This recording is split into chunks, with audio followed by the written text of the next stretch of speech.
네, 전국의 법을 모색한다. 네, 오늘은 임명진 목사와 함께 하겠습니다. 조금 전에 서상민 박사, 김영주 전 의원과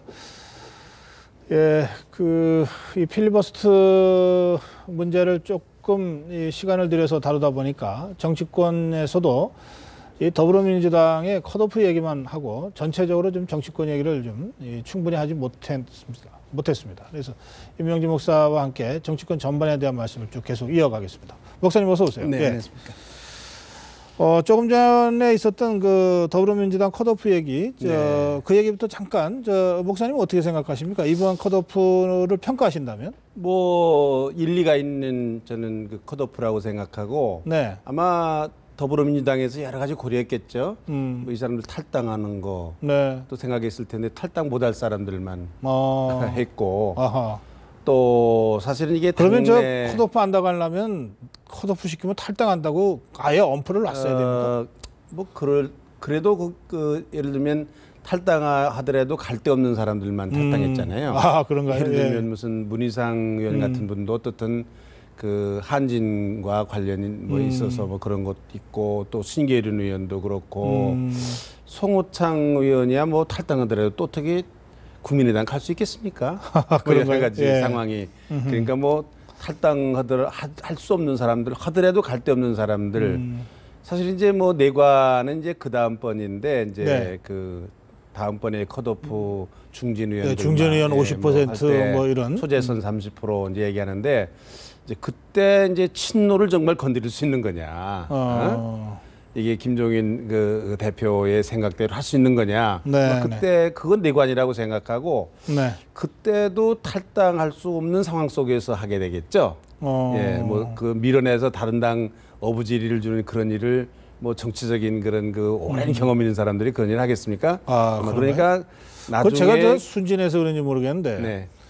이 원래 컷오프 얘기할 때 혁신이가 제시한 안 네. 이거는 뭐 정치적 고려 없이 기준과 원칙 갖고 엄중하게 한다는 거였는데 지금 목사님의 해석을 들어보면 뭐 다 정치적으로 고려해서 정치 후환이 없을 사람들 정치고 정치인들이 하는 일이 어떻게 정치가 없을 수가 있습니까? 아니 그 사람들이 정치적 고려 없이라고 자꾸 얘기를 해서 숨 쉬는 제가 것도 그렇고 뭐 안고 쓰는 거 모두가 다 정치적이죠. 그렇군요. 숨 쉬는 것도 정치인 사람들한테 제가 좀 순진하게 그 얘기를 믿은 모양입니다. 설마요? 알겠습니다. 예. 다 그래서 계산해서 저 탈당하거나 뭐 이러지 못할 사람들 뭐 집단 탈당해서 차근차근 집단 탈당 시켜서 국민의당에 간다든지 그런 일 없을 겁니다. 뭐. 네. 그런데 만약에 한두 명이라도 나 탈당해서라도 뭘 좀 활로를 찾아보겠다 이런 사람이 있을 수 있지 않습니까? 늦었죠. 예, 아니 그 경우에 국민의당에서 받을까요? 뭐 국민의당에서는 뭐 싱싱한 생선이면 받는다는 거 아닙니까? 그물을 쳐놓고 말하자면 패권주의의 무슨 희생 그럴 수도 있거든요, 사실은. 뭐 꼭 자격이 없는 사람만 뭐 컷오프라는 게 아니라 과거에도 보면 정치적으로 좀 문제가 있는 사람들을 어떻든 뭐 의도를 가지고 정리할 수가 있거든요. 그런 경우는 실력 있고 국회의원을 도할 만한 사람인데도 희생되는 사람이 있거든요. 예를 들면 김무성 대표 같은 경우도 그랬거든요. 그래도 다시 살아왔지만. 그러니까 이제 그런 경우에는 국민의당에서 받을 수 있다 뭐 이러는 건데 그런 사람들이 몇이나 될까 하는 건 의문입니다. 아마 무소속으로 혹시 나가면 나갈 텐데 여당 사람들이 탈당을 해서 무소속 나가서 성공하는 일은 좀 덜어 있는 걸 봤는데 야당 사람들이 탈당해서 무소속으로 간다.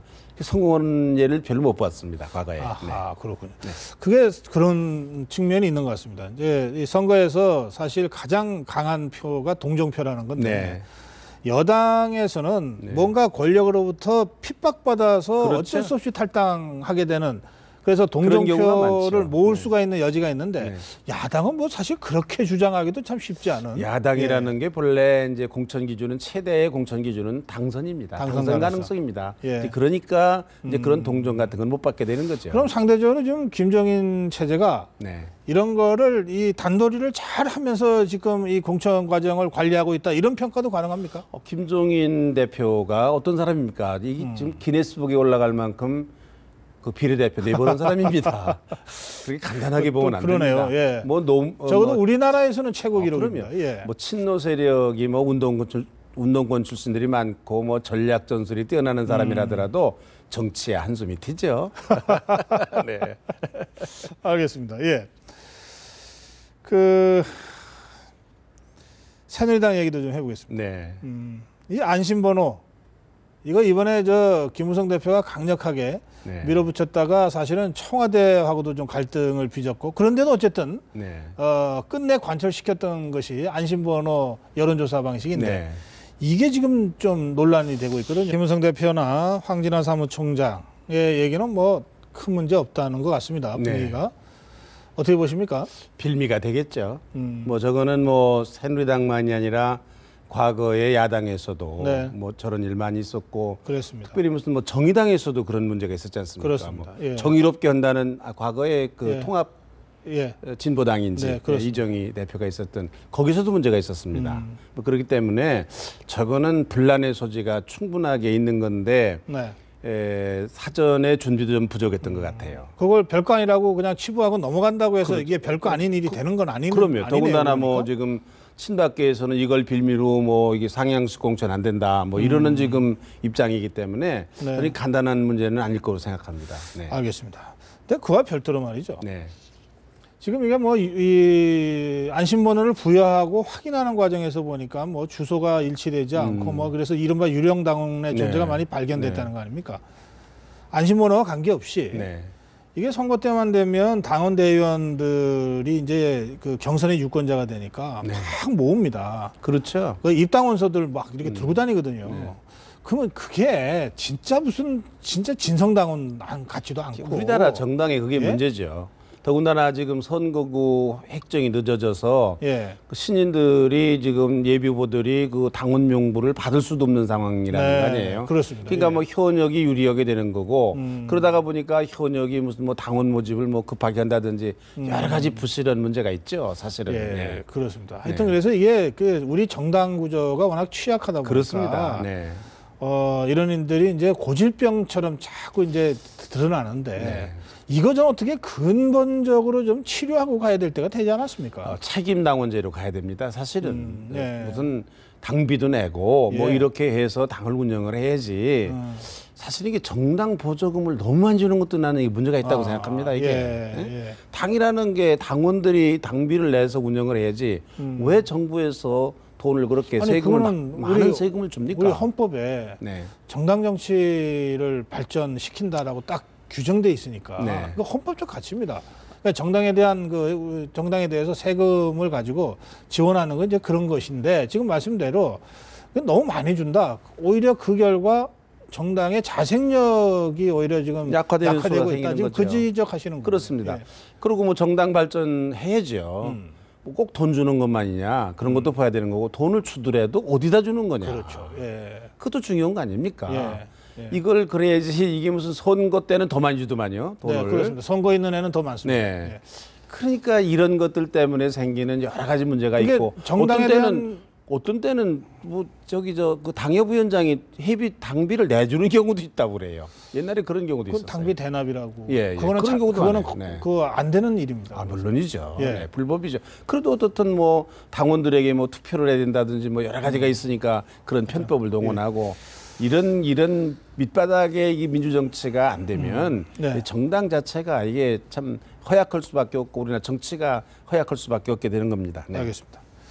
자, 그리고 새누리당이 지금 이 후보자들 면접 실시하고 있습니다. 코미디더만요. 그러니까 아니 금방 앉아서 다른 사람 심사하던 사람이 또 내려가 가지고서 또 뭐 자기가 심사를 받고 또 올라 가지고 또 심사를 하고 이게 무슨 일입니까? 이게 말이야. 이게 애들 장난도 아니고 국민들 보기 재미는 있더만요 보니까 무슨 뭐 또 무슨 최고위원들도 가서 앉았고 그래 앉아가지고 어떻게 하겠다는 겁니까? 최고위원들 더군다나 당 대표를 불러낸다.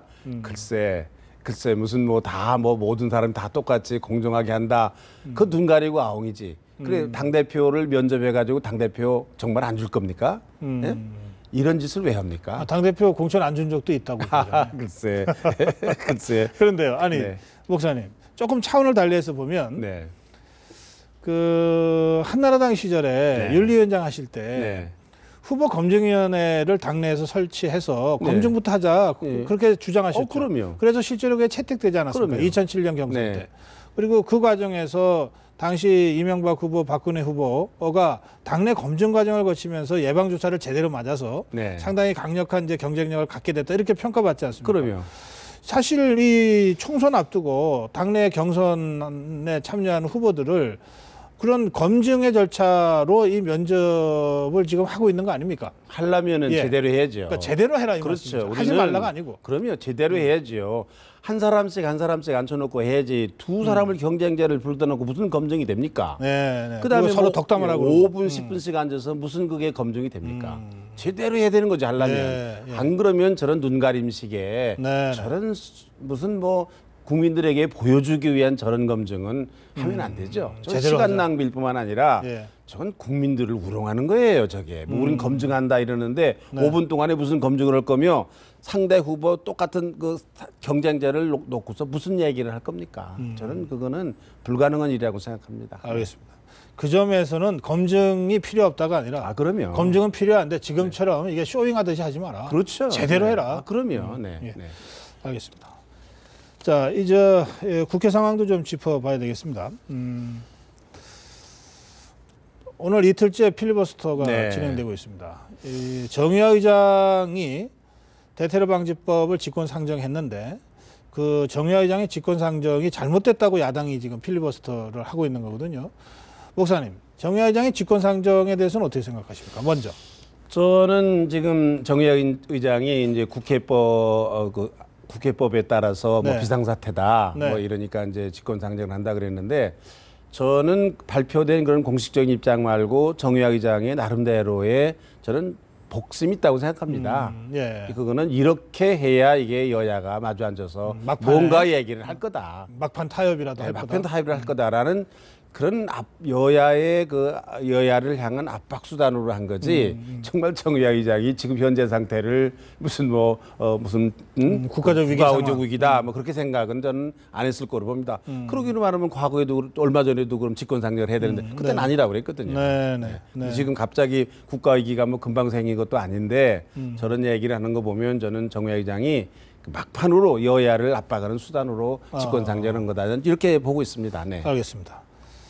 그러면 야당의 필리버스터에 대해서는 어떻게 생각하세요? 이게 필리버스터라는 게 본래 저기 박근혜 대통령이 비상대책위원장 할 때 한나라당에서 도입한 거 아십니까? 예. 국회 선진화법하고 같이 네.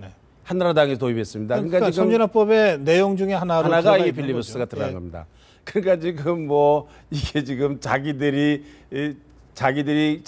만들어 놓은 법인데 자기들이 지금 다 하고 있는 거죠, 지금 새누리당이. 예.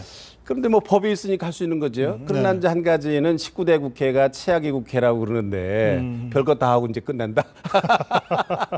이제 그런 생각을 하기는 하죠. 예, 근데 예. 또 야당도 상당히 이게 참 재밌는 거는 이게 그 대테러 방지법이라는 게 DJ 정부 때 이게 상정이 된 겁니다. 네. 그때는 또 한나라당이 반대를 했습니다. 아하, 예. 이러던 건데 이게 네. 사실 어떤 한 가지 법을 두고 이런 건데 저는 이렇게 생각합니다. 뭐 법이 있으니까 필리버스터 하는 거 뭐 또 뭐 할 수 있는 거고 또 필리버스터를 하니까 재미있는 에피소드도 있어요. 10시간 동안 어떻게 화장실도 안 갈 수가 있었느냐. 뭐 운동화 신고 뭐 박원석 의원 지금 하고 있는데 뭐 네. 박원석 의원이 가져간 이 기저귀 이게 지금 아주 인기라고 그럽니다. 지금 이게 공개가 돼가지고 예. 하여간 뭐 재미있는 이런 얘기도 있는데 네, 뭐 그런 거는 다 뭐 하도 국민들이 답답하니까 좀 즐거움을 주려고 그러는가 보다 이제 그렇게 생각할 수 있는 건데 저는 이게 시선 집중이거든요. 네. 필리버스터라는 거는 이런 그런 긴박한 사태를 이게 비정상적인 사태를 통해서 10시간 발언하는 게 그게 되는 일입니까? 밤새워 사는 게 이게 정상입니까? 그러니까 예. 이런 상황 속에서 여야가 마주 앉아서 조율을 해야 된다. 이게 네네. 빨리 해야 된다 이거. 그걸 압박하는 수단으로서 필리버스터를 사용하고 저는 그렇게 돼야 된다고 생각합니다. 오늘 이 그동안의 기록이 10시간 15분이었는데 네. 오늘 은수미 의원이 10시간 18분으로 이제 기록 3분 초과했던 경신을 했습니다. 혹시 이게 기록 경쟁으로 가지 않을까 좀 은근히 걱정되는데 한번 해볼 때면 해보라 그러죠. 예. 그것도. 그 뭐 10시간 이상을 과연 뭐 버텨낼 수 있을지 또 다른 문제고요. 네. 아니, 미국의 근데 그 대선 후보 중 해볼타면 한 사람은 해보라고요? 21시간도 있더라고요. 예, 뭐 네. 미국은 기록이 훨씬 네, 더 네. 그건 또 역사가 100년 이상 되기 때문에. 네. 예. 근데 해볼 볼 때 한번 해보라 그러죠. 해보라. 뭐. 그러나 필리버스터고 뭐고 간에 이거 더 근본적인 문제는 이런 기회에 빨리 여야 협상을 해라. 뭐 밤새워서 그래서 발언하는 동안에 그 점과 관련해서 국민의당이 중재안을 냈거든요. 네. 국회 정부위를 상설해서 네. 지금 야당이 우려하는 것이 국정원에 의한 군의 정치 네. 개입이니까 그 부분을 국회가 제대로 감시하도록 안전장치를 두면 되지 않나 이런 그렇죠. 절충안인데 네. 여야가 뭐 반응이 일단 긍정적인 것 같습니다. 네. 네. 그 어떻게 생각하세요? 저는 아주 좋게 생각합니다. 어. 사실은 뭐 저는 뭐 법률 전문가가 아니니까 잘 모르지만 전문가들이 얘기하는 걸 보면요, 이 법안이 말이 야당이 주장하는 것과 여당이 하려고 그러는 것이 네. 차이가 없다는 겁니다. 별로 이게. 큰 차이가 없다. 별로 큰 차이가 없다는 겁니다. 조정이 가능하다. 네. 국민의당에서 그런 안을 냈다니까 3당 구실 한번 제대로 하는 거고 네. 이렇게 한번 잘 그런데, 타협해야 된다고 생각합니다. 예. 네.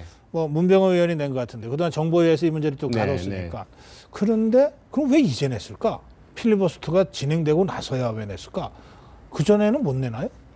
왜 못 내겠어요? 왜 그랬을까요? 글쎄 말입니다. 오죽 닫다 보면 정우야 의장이 직권상정하고 야당 의원 올라가서 뭐 아하. 열 몇 시간씩 발언하고 하겠습니까? 이제 우리나라 사람들이 다 그렇게 급해 뭐 하는 그런 성격이 있는 것 그래서 같습니다. 아까 네. 정의화 의장이 보관이 있는 거다. 네, 저는 이렇게 그렇게 양당을 봅니다. 밀어붙이니까 네. 제3당이 중재안도 내고 네. 뭐 이러면서 어쨌든 뭔가 뭐 필리버스터 할 때만 한번 해봐라 뭐 또 국회 지금 선거구 획정 문제도 26일 날 있으니까 네네. 뭐 이게 급한 거 아닙니까 이 사람들은? 그럼 26일 전에는 되게 마무리가 될까요? 저는 그렇게 봅니다. 이게 국회의원들이 말이죠. 뭐 딴 건 모르지만 선거에 대해서는 민감해요. 자기 밥그릇 챙기는 데는 뭐 대단합니다. 그러니까 어떻게든 26일 날은 이 선거구 획정 문제가 해결될 거라고 봅니다. 네. 알겠습니다.